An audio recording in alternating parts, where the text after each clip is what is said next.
దేవుని పరిశుద్ధ నామమునకు మహిమ కలుగును గాక. ప్రిలారా, ప్రభునామన మీ అందరికీ వందనాలు. కీర్తనల గ్రంథం 103వ అధ్యాయము 11వ వచనం. భూమి కంటే ఆకాశము ఎంత ఉన్నతముగా ఉన్నదో, ఆయన యందు భయభక్తులు గల వారి ఎడల ఆయన కృప అంత అధికముగానున్నది. ప్రియా దేవుని బిడ్డలారా, ఉదయకాల సమయంలో పరిశుద్ధాత్మ దేవుడు మనందరితో మాట్లాడునుగాక.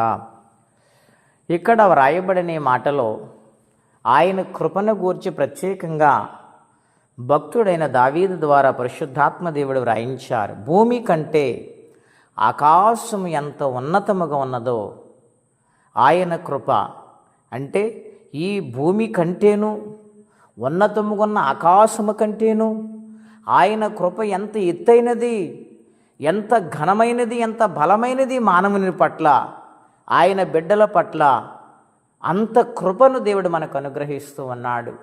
ఎంత జాలిమంతుడు ఆయన, ఎంత ప్రేమ కలిగిన దేవుడు ఆయన.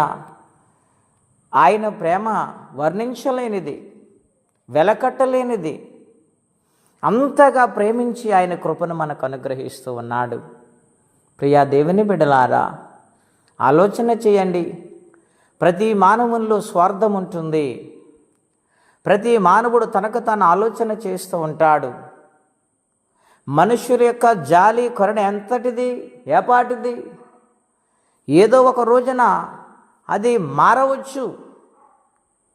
అది ప్రేమైనా, జాలైనా, ఎటువంటి కరుణైనా మానవుడు స్థిరమైన వాడు కాడు.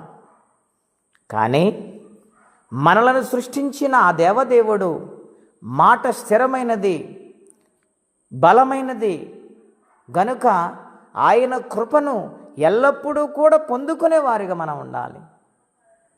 దావీదు గారి జీవితంలో అరణ్యాలు పాలైన, మరణాపాయములో పరిగెడుతూ ఉన్న, కొండలు, గుహలు, లోయలలో ఆయన దాగుకున్న, ఇటువంటి అపాయకరమైన పరిస్థితి వచ్చినా దేవుని కృప ఆయన్ని వెంటాడుతూ నడిపించింది కనుక దావీదు రాజుగా మారాడు. హల్లెలూయా.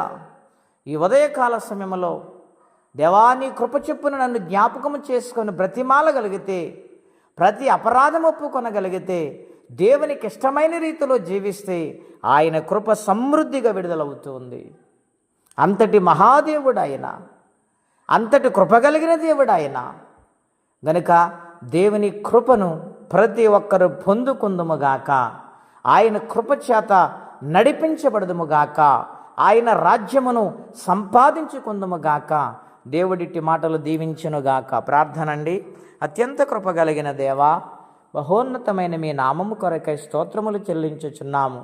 భూమి కంటే ఆకాశం ఎంత ఉన్నతముగా ఉన్నదో, నీ యందు భయభక్తులు గల వారి ఎడల నీ కృపంత అధికముగానున్నది నాయనా. నువ్వెంత ప్రేమ కలిగిన దేవుడు, ఎంత ఘోర పాపినైనా క్షమించగల దేవుడు. ఎవరికి ఇష్టము లేని మనిషిని కూడా నువ్వు ప్రేమిస్తావు నాయనా. అంతటి గొప్ప ప్రేమ, కరుణ నీలో ఉన్నది తండ్రి. నాయన, మేము తెలుసుకోలేక నీకు దూరమైపోతున్నామేమో, క్షమించమని ప్రార్థన చేస్తూ ఉన్నాను. నీ కృప ఎన్నడూ ఎడబాపవద్దు నాయన. నీ కృపలో మేము భద్రపరచబడి నీ కృపలో జీవించు భాగ్యం అందరికీ దయచేయమని. ఎవరి సమస్యలు ఉన్నారు, ఏ కష్టాలు గుండా, ఏ మనోవేదన, ఏ యొక్క కృంగుదలతో బాధపడుతున్నారో కనికరించి నీ కృపను చూపించి మేలు చేయమని, ఈ దినము కాపాడమని యేసుక్రీస్తు వారి పుణ్యనామములో ప్రార్థించి స్తుతించి వేడుచున్నాము తండ్రి.